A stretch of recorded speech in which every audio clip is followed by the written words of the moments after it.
The bulldozer's engine was the only sound I could hear over the ringing in my ears. I watched from the county road as the machine's blade bit into the porch my great-grandfather built with his own two hands. The wood splintered, groaned, and collapsed into a pile of dust and memories. My name is Caleb Hayes, 48 years old, and until an hour ago, I was the fourth generation of my family to farm the Blackwood Valley.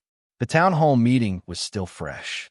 Adrian Vance, CEO of Terra Nova, stood on stage in a $3,000 suit, smiling for the local news cameras.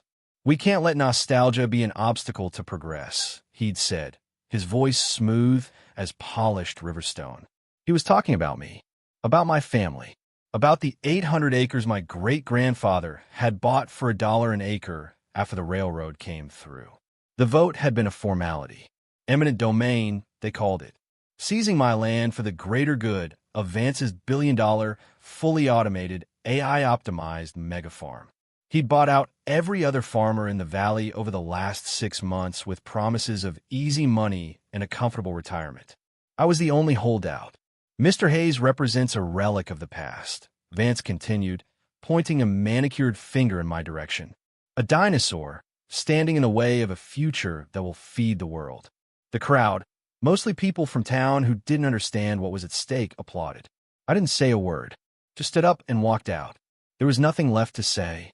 I drove home, parked on the road, and watched them erase my life's work. My wife Sarah had passed 3 years ago, but in that moment, I was glad she wasn't here to see this. They thought they were just tearing down a house. They had no idea they were destroying the one thing that could have saved them. In my truck, sitting on the passenger seat, was a leather-bound book with faded gold lettering on the cover. The Blackwood Valley Almanac, 1888 to 1924. My great-grandfather's life's work. And it held a secret about our land that no satellite, no drone, and no AI could ever discover. They had no idea what they just unleashed. Our family wasn't like the others in the valley. We didn't just farm the land. We were a part of it. My great-grandfather, Silas Hayes, was a strange man, they said, more interested in weather patterns and soil composition than crop prices. He came here in 1885 and found this valley, a unique geological pocket of volcanic soil, shielded by ridges that created their own microclimate. He didn't just see dirt, he saw a living system. For 40 years, he filled his almanacs not with folksy wisdom, but with meticulous, handwritten data. Rainfall to the 100th of an inch. Soil temperature at 6, 12, and 18 inches deep. He cataloged every insect, every fungus, every weed.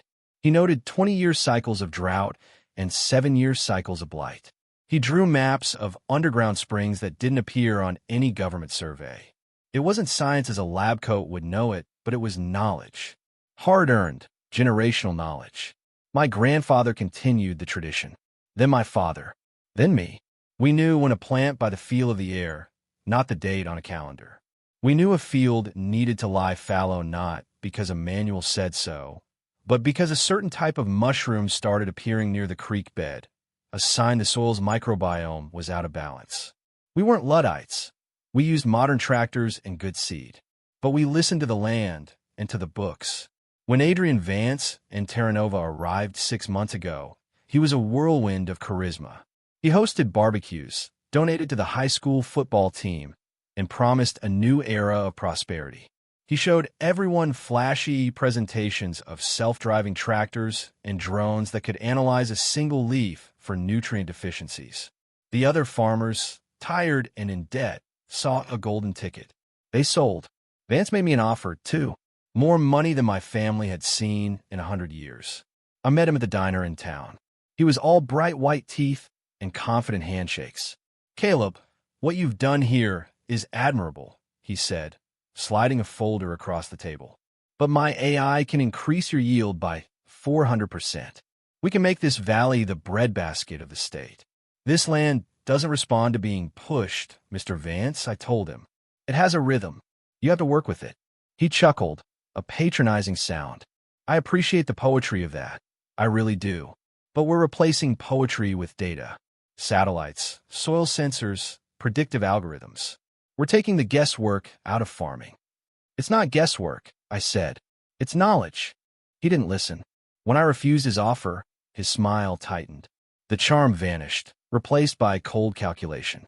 2 weeks later, the letters from the county started arriving.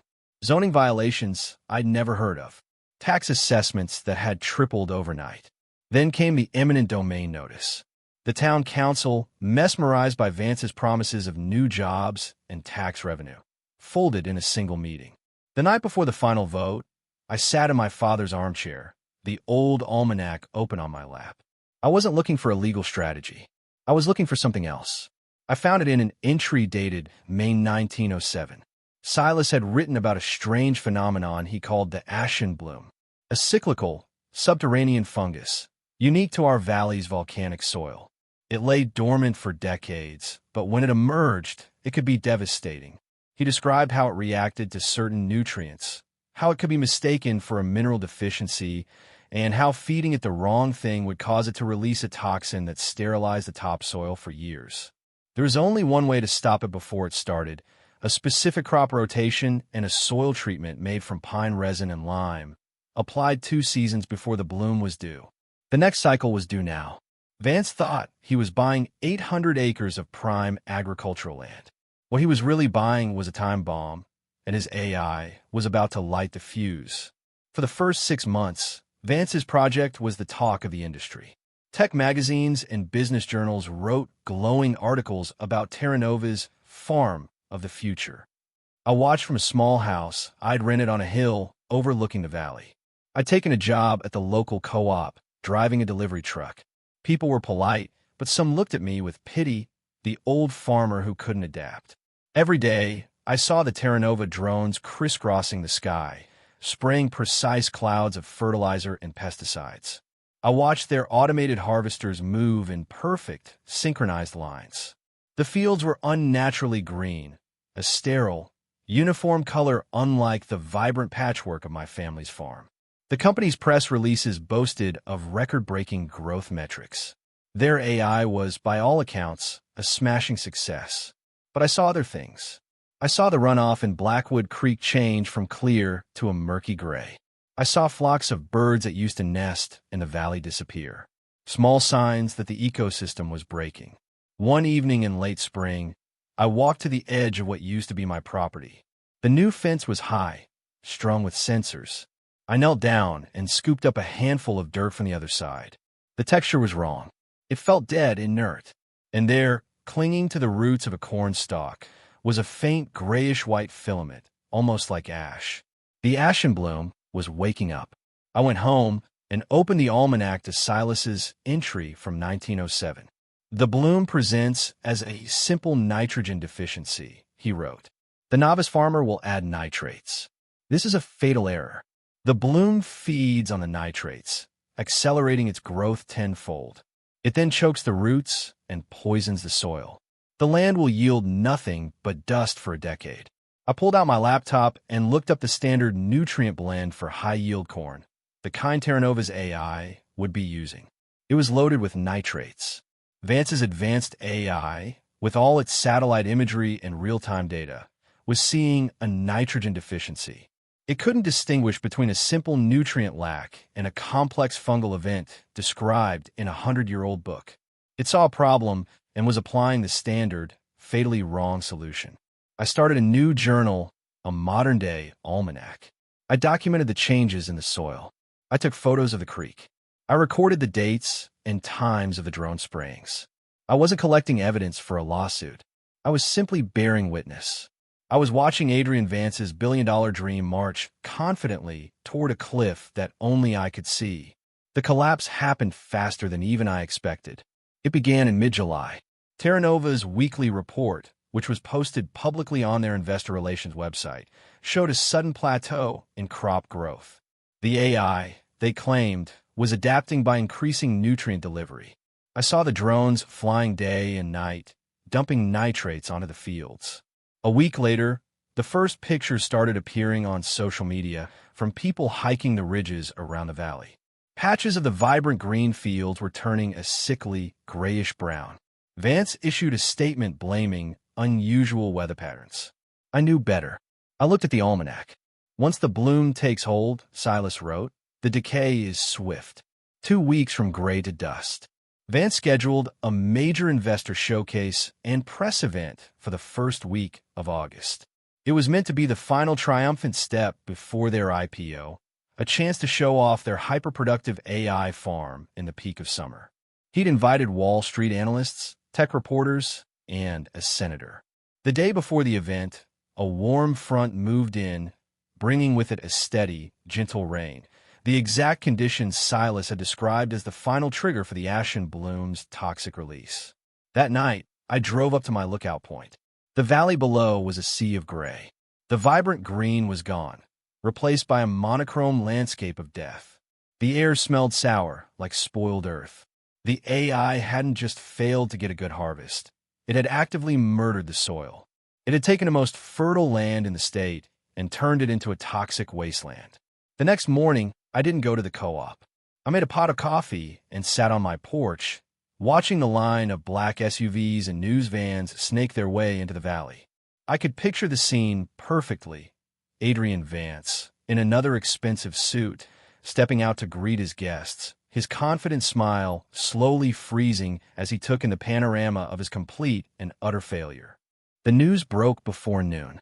Terra Nova's billion-dollar AI farm a catastrophic failure. Tech CEO's dream turns to dust. Stock in Vance's parent company plummeted 70% before they halted trading.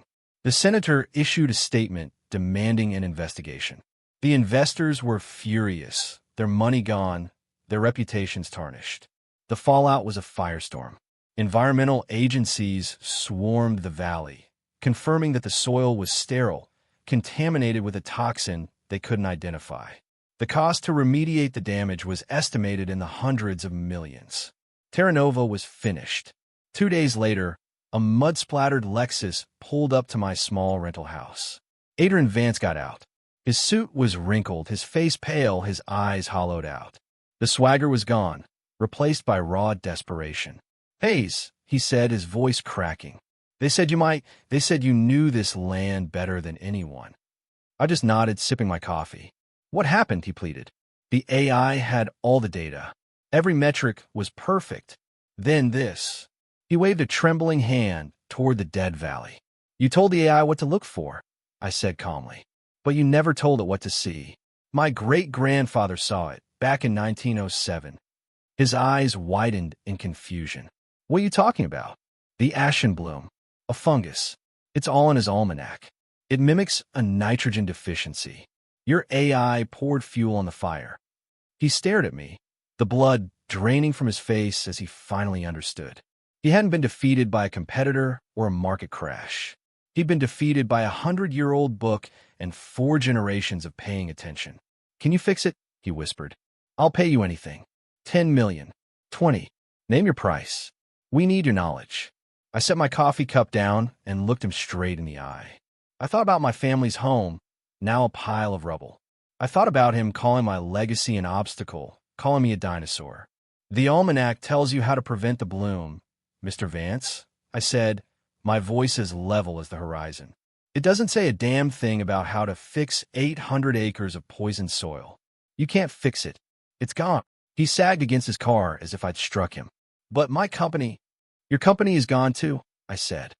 "You built it on the idea that technology could replace knowledge. You were wrong. Now get off my property." He didn't argue. He just got in his car and drove away, leaving a cloud of dust in his wake. That was my revenge. Not yelling, not suing. Just watching him be consumed by the consequences of his own arrogance. Terra Nova filed for bankruptcy a month later. Vance was fired by the board and buried under an avalanche of lawsuits from his investors. He became a cautionary tale in the business world, the wunderkind who was beaten by dirt. I didn't try to buy my old land back. The soil was dead, and besides, the memories were tainted now. Instead, I used the money from the for sale to buy a smaller, 50-acre plot on the other side of the county. News of what happened spread through the farming community. Young farmers, ones who'd been tempted by the promise of easy, automated agriculture, started calling me, asking questions. They wanted to know about the old ways, about how to read the land. So I started a small, community-funded project, a teaching farm. We used the old almanacs as our textbooks. I taught them how to test soil by its smell and feel, how to predict rainfall by the behavior of insects, how to build a healthy ecosystem instead of just a production line. From my new farm, I can still see the top of the ridges that surround the Blackwood Valley. It's a dead place now, a permanent monument to Adrian Vance's hubris. Sometimes, when a new group of students arrives, I take them up to a lookout point. I show them the barren expanse. That, I tell them, is what happens when you try to command nature. We don't command it. We don't conquer it. We ask for its permission, and we hope we've earned the right to listen to the answer. I didn't get my old life back, but I found something better. I'm not just a farmer anymore. I'm a memory keeper, a teacher. My great-grandfather's legacy wasn't the land itself. It was the knowledge of the land. And that's something that can't be bulldozed or bought or erased by a man in a suit who thinks the future can only be found on a screen. It lives in the soil and in the stories we pass down. You just have to be quiet enough to hear them.